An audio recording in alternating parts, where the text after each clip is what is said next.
Urusan kepada Allah sederhana, sangat sedikit, mudah. Sholat 5 waktu, mau nambah sholat sunnah suka-suka. Haji kalau punya duit, puasa kalau mampu kuat, zakat kalau kaya.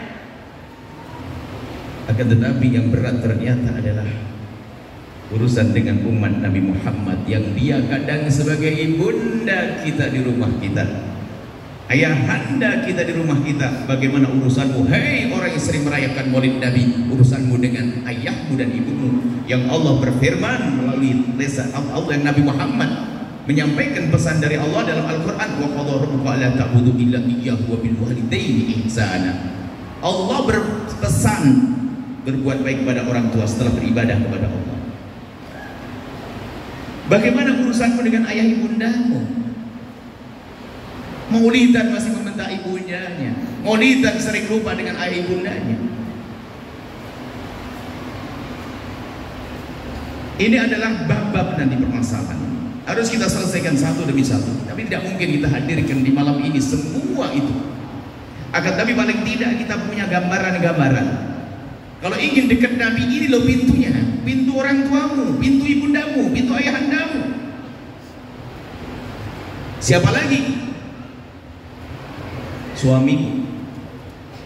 Bagaimana urusanmu dengan suamimu? Yang Nabi mengingatkan para istri, kalau seandainya ada orang yang boleh disembah, disayang, aku akan perintahkan seorang istri menyembah suaminya. Bukan menyembah suaminya, bukan berarti Rasulullah menyuruh seorang istri menyembah suami, tidak. Akan begitu agungnya haknya seorang suami, begitu besarnya kewajiban seorang istri kepada suami. Bagaimana urusan wahai istri kepada suamimu? Dan para suami, sejauh mana tanggung jawabmu kepada istrimu? Mana kelembutanmu? Mana kasih sayangmu? Mana penghargaanmu? Mana kepedulianmu? Mana kesabaranmu kepada istrimu? Ngaku umat Nabi Muhammad, maulidan setiap malam, maulidan setiap minggu. Akan tapi kenapa kau masih mencaci istrimu dan kau merendahkan istrimu? Hei orang yang ngaku cinta Nabi Muhammad, apa artinya maulid Nabi yang kau fahami? Maulid Nabi adalah menyambut kelahiran Nabi Muhammad, maka lahirkan Nabi Muhammad di hatimu. Jangan kasar kepada istrimu. Kita perlu belajar ilmu ini, hai hamba Allah. Bukan ramainya maulid Nabi itu saja. Urusanmu dengan umat Nabi Muhammad, yang dia punya titel umat Nabi Muhammad, sekaligus istrimu di rumahmu.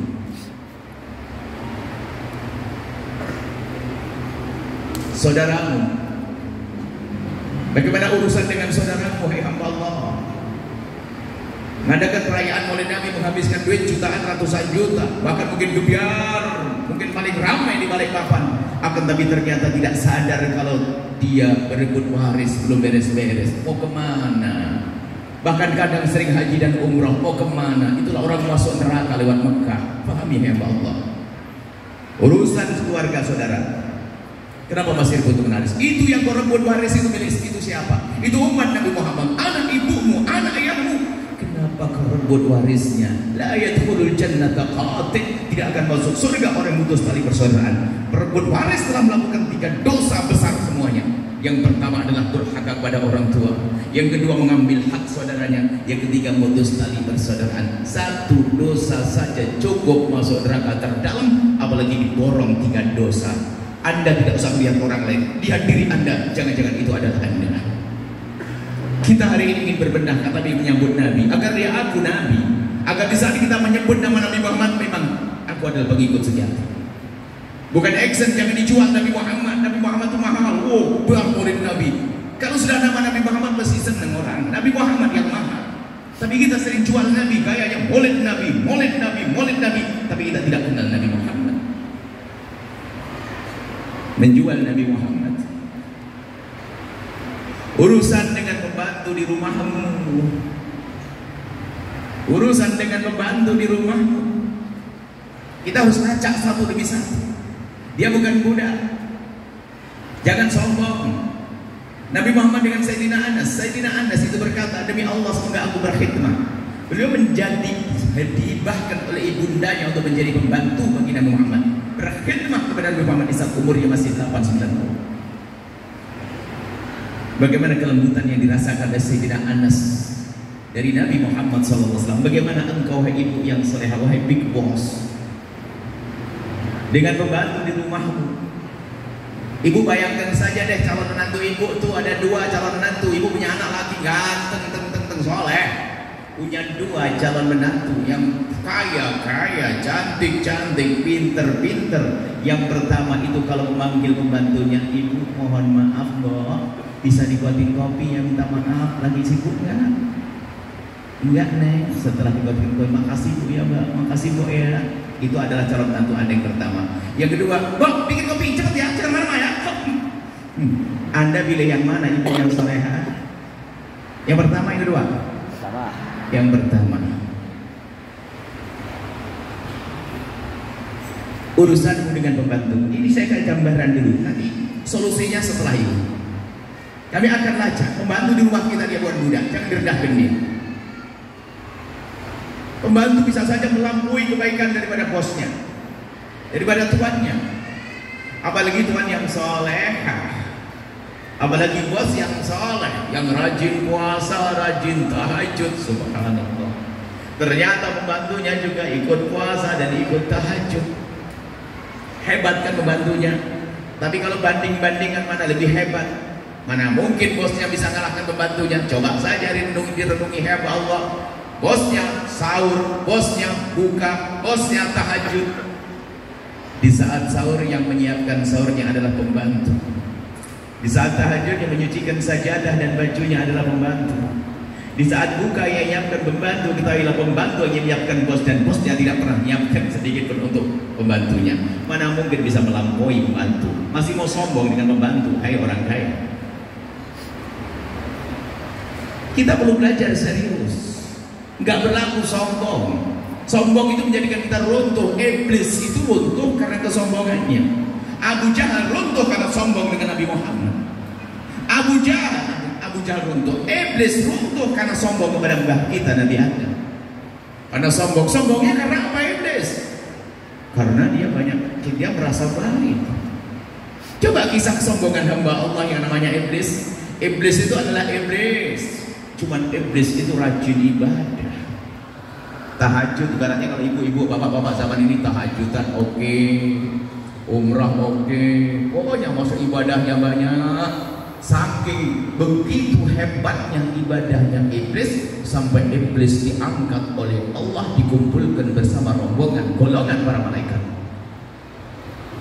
Iblis bersama malaikat, sehingga iblis ini sudah naik malaikat, tapi bukan dari golongan malaikat.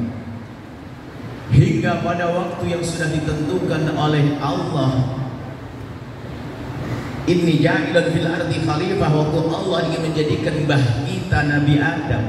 Allah menciptakan mbah kita Nabi Adam setelah Nabi Adam diciptakan oleh Allah. Setelah jadi Nabi Adam, Allah minta kepada malaikat. Karena iblis bersama malaikat, maka iblis ada di situ. Qulna li malaikati isjudu li Adama. Allah minta kepada malaikat untuk sujud penghormatan. Hormat, bukan sujud ibadah. Di saat Allah minta kepada malaikat agar sujud kepada Adam, sujud penghormatan, fasajadu, maka semua malaikat sujud illa iblisa. Kecuali iblis gak mau sujud. Iblis tidak sujud. Aba wastakbara. Kenapa gak mau sujud untuk iblis? Sombong dia. Iblis itu mikir, kalau orang zaman sekarang begini nih, lah kok saya suruh menghormati pembantu begitu? Saya kan bos, umroh, haji, tahajud, banyak, bangun pesantren, bangun masjid, buat suara. Iblis juga begitu. Aku suruh sujud ke Adam. Adam baru diciptakan, belum punya prestasi ibadah, belum punya sujud, belum punya ibadah. Lah kok saya yang sudah ibadah, bahkan dikatakan ibadahnya iblis itu tidak ada sejengkal tanah di bumi ini kecuali sudah dipakai sujud oleh iblis ribuan tahun sebelum Nabi Adam diciptakan. Kata iblis, aku sudah punya prestasi ibadah kayak begini, masa suruh sujud ke Adam? Ini gimana ceritanya? Ini saya ini kiai gitu, masa suruh hormat seorang begini gitu? Saya ini ustaz, salam ustaz. Saya ustaz suruh hormat sama. Ini gimana ceritanya? Kata iblis. Ditanya iblis, kenapa kau tidak sujud? Ternyata betul jawabannya. Jawabannya adalah ana khairun minhu. Oh iya benar. Aku lebih bagus dari dia. Ada Makanya suka mengatakan anak namanya Anani, orang sombong. Anani itu punya madhab, namanya madhab iblisi, madhabnya iblis ya. Nah ini yang harus kita pangkas agar kita menjadi indah dengan pembantu di rumah kita, dengan karyawan di rumah kita, apalagi dengan sahabat, dengan saudara. Kemudian anak anda dari mana dan seterusnya. Baik, kita akan, ini gambarannya. Akan tapi kita pengen tutup poin karena waktu pendek. Lalu apa yang harus kita lakukan agar kita bisa benar dengan orang tua, benar dengan ayah dan ibu, benar dengan saudara, benar dengan pembantu, benar dengan pasangan? Kuncinya adalah anda harus bisa menata hati anda, membangun cinta di antara kita. Dengan tumbuhnya cinta ini akan terpangkas dan akan hilang segala macam penyakit hati yang menjadikan tadi si bos sombong, si anak durhaka ke orang tua, suami istri dolim. Itu akan terpangkas dengan cinta yang harus kita hadirkan pada malam hari ini. Bersama tumbuhnya cinta akan hilang penyakit dengki. Kalau anda cinta kepada anak anda, nggak mungkin di saat anak anda sukses lalu anda marah. Tapi ada orang lihat tetangganya kaya marah, ada. Oh bisa dapat duit dari mana kok dia cepat kaya? Padahal sekolahnya sama dengan saya, mulai kerja sama dengan saya. Dari mana bisa kaya dia? Muncul namanya dengki. Dengki. Tapi kalau kita cinta kepada tetangga, nggak mungkin tetangga sukses akan senang, alhamdulillah. Kalau sudah ada dengki kan begitu, ngedengki pada tetangganya. Ada bayangkan penyakit itu karena hilangnya cinta. Seorang ibu laki-laki nyusui anaknya digigit, dia sakit itu. Nggak ada dendam, kurang ajar kok, nggak ada begitu. Karena cinta. Ada sampai berdarah. Kadang saya ingat seorang ibu begitu sabarnya saat nyusui anaknya digigit sampai berdarah. Tapi nggak ada dendam sama anak. Kenapa? Ada cinta. Begitu juga jika hidup kita ada cinta, jika ada kesalahan-kesalahan dari kawan kita kepada kita, begitu mudah kita tutup. Pun itu kawanku, tapi dasar hati busuk, kurang ajar kau yang aku tuntut nanti di akhirat. Pendendam dan pendengki hidupnya capek, hidupnya susah. Di dunia sengsara sebelum sengsara di akhirat. Kenapa itu semua terjadi? Karena tidak tumbuh cinta di dalam hati. Berarti kita harus menumbuhkan cinta di malam ini. Tak sama, syarat pertemuan kita adalah seperti syarat perpisahan kita. Kalau kita bertemu pertama malam hari ini, harusnya kita bangun adalah tadi cinta. Antara kini perkumpulan semacam ini yang akan menjadikan sebab abadi hingga kelak di surga adalah jika kita membangun perkumpulan ini karena cinta. Artinya harus kita pastikan bahwa tidak ada benci di antara kita. Tidak ada dendam di antara kita, dan insya Allah itu sudah ada. Kalau anda punya dendam dengan kami, nggak akan anda datang, yakin saya. Kalau anda benci dengan saya, nggak akan datang, yakin sudah. Insya Allah anda sudah aman dalam bab ini. Tidak ada benci di antara kita. Yang ada cinta, cuma yang perlu adalah bagaimana menjaga cinta. Menumbuhkan cinta, lihat ada dendam, benci, jangan dipiara itu dendam. Ributnya hidup, susahnya hidup, karena tidak tertata hati. Bagaimana bisa menjalankan syariat Nabi? Nggak bisa. Bahkan di saat orang harus mengangkat pedang, Nabi Muhammad mengangkat pedang, Sayyidina Khalid bin Walid mengangkat pedang, Sayyidina Salahuddin Alawi mengangkat pedang, tapi dengan cinta. Doanya setiap malam adalah semoga peperangan tidak terjadi, semoga mereka tobat semua sehingga tidak jadi perang. Bukan karena dengan kebencian kalau umat Islam berperang. Jadi kalau kita ingin amar ma'ruf nahi munkar pun dengan cinta. Nah ini yang kedua kita hadirkan, membangun cinta. Kalau kita melihat orang bermaksiat dari umat Nabi Muhammad, berbeda pandangannya Abu Jahal dan pandangan Nabi Muhammad. Kalau mata Nabi Muhammad itu di saat melihat orang bermaksiat, yang ada di hatinya adalah kesedihan. Tapi mata Abu Jahal di saat ada orang salah bertepuk tangan, syukurin, bahkan merendahkan. Maka di saat kita merendahkan, maka hilang cinta. Kalau ada cinta di saat ada orang bermaksiat, kita akan sedih. Ada dendam, ada benci. Bayangin saja benci, dendam. Makanya ini nanti di pungkasan pertemuan ini kita ikat hati kita agar kita menjadi saling mencintai. Kita bawa benih cinta ini pulang ke rumah, lalu kita berikan kepada anak-anak kita berikan kepada suami kita berikan pembantu kita, sehingga hidup kita indah di dunia seperti di surga sebelum masuk surga. Kuncinya cinta, dan itu ilmu yang dilupakan. Itulah ilmu dikatakan Imam Ghazali, fardu ain di atas fardu ain. Fardu ain di atas fardu ain, wajib menata hati. Anda bayangin orang dengki ya, orang dendam. Orang dendam tuh lihat, biarpun katanya senang hadir pengajian, ada seorang ibu-ibu rupanya berdendam dia, atau mendengki. Bapak-bapak misalnya hadir pengajian, dia mendengar bahwasanya malam itu adalah malam ini adalah malam kedatangan seorang yang saya cintai, guru saya misalnya begitu. Akhirnya seorang ibu begitu datang telat dia, karena telat nggak ada tempat. Nggak ada tempat, bingung dia, kalau berdiri capek, duduk agak enak, nanti kira-kira duduk yang enak. Toleh kiri, toleh kanan, nggak ada tempat, rupanya ada tempat yang paling depan. Tapi bukan ibu, ini contoh saja ya. Akhirnya itu ibu duduk paling depan. Ibu tadi tuh duduk paling depan. Alhamdulillah ada tempat enak banget paling depan, bisa melihat ustadznya langsung. Oh betul, duduk di paling depan. Khusyuk lihat ustadznya. Baru 5 menit dengar ustadznya ngomong, sadar yang di samping kanannya orang yang didendaminya. Lalu baru sadar, ngapain dia duduk di sini? Ngapain sama saya? Najmat. Aneh sekali, padahal tetangganya tadi tidak mencubit dia. Aneh orang dendam, aneh orang benci. Dia tetangganya kayak bingung dia. Kalau orang hatinya bersih, lihat tetangganya beli mobil, lihat tanya di kampung-kampung dulu kan. Tetangganya beli mobil, seneng yang dikejar sampai gambar bannya itu diikuti. Sampai bau solarnya katanya wangi. Wah, orang kampung itu. Seorang pendengki lihat tetangganya beli mobil merah, katanya norak, padahal dia pengen beli juga kayak itu. Minyak wanginya wangi, tapi bikin pusing katanya. Kaya raya, wah tahu dia pejabat, langsung apa? Dasar pejabat zaman sekarang mana ada yang jujur? Paling juga korupsi. Padahal nggak tahu, hanya hasut saja. Nggak ada bukti korupsi, cuman dia ya hati kotor, hati dengki. Tapi tetangga sebelahnya juga kaya juga dia, cuman dia bukan pejabat, bingung dia. Kalau pejabat kalau langsung dituduh korupsi, sebelahnya kaya bukan pejabat. Wah, tahu enggak kaya raya? Sebabnya apa kok bisa kaya? Tahu enggak, saya pernah malam-malam lewat sana. Tak tahunya apa? Dia punya tuyul. Nah, pernah dengar tuyul? Jadi tuyul cerita zaman dulu itu sebetulnya ceritanya orang dengki mau mencemarkan nama tetangganya. Ingat pernah cerita tuyul zaman dulu? Yes. Sekarang adalah nyuri ATM, ada tuyulnya ya. Subhanallah, artinya apa?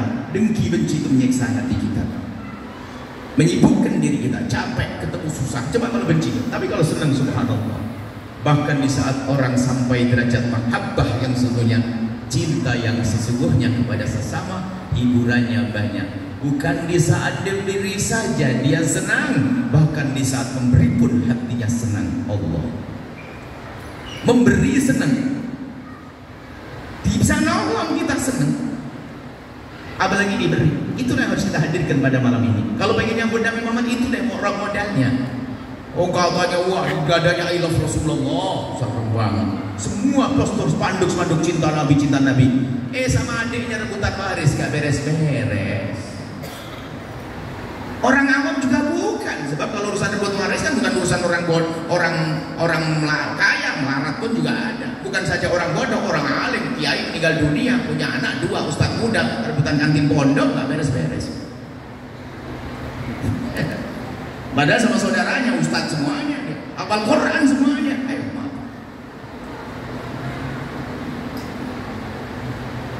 Itu yang kita pelajari, yang harus kita hadirkan itu ilmu ini. Ilmu bagaimana hati, bagaimana saya senang di saat saudaraku beli mobil, saat bangun rumah, kan enak hiburannya. Yang beli mobil tetangga, yang keluar duit tetangga, yang senang kita. Wah, ini orang hebat.